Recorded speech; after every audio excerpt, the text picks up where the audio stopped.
فاسألوا أهل الذكر إن كنتم لا تعلمون.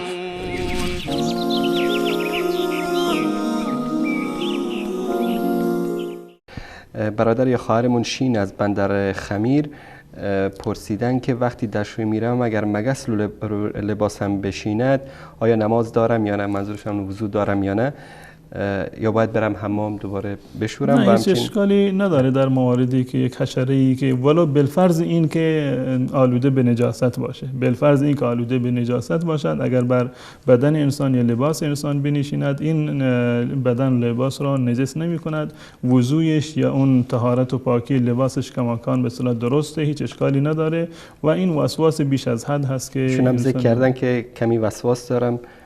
تمام این یعنی بیشترین وسواس یعنی در وضو بیشتر، یعنی بیشتر از همه این وسواس در حالت وضو هست برای صحت نماز هست که این در واقع یک ترفند و حیله شیطانی هست. بعضی از انسانها را با انگیزه دینی به خودشون مشغول میکنند که وضو درست هست درست نیست، نمازت کامل بود نبود، یا اینکه اشکالاتی رو در نماز در ذهن انسان میآورد که انسان باید به این وسواس‌ها به هیچ عنوان توجه نکند. حکم شرعی این است که شما بر اون اساسی که بوده وضو بگیرید، وضوتون اگر کامل هست نماز رو به همون گونه‌ای که فهمیدید و به شما آموزش دادن به همون گونه بخونید، به اون وسواس دیگری که برای شما ایجاد میشد به اونها هیچ گونه توجهی نباید بکنید.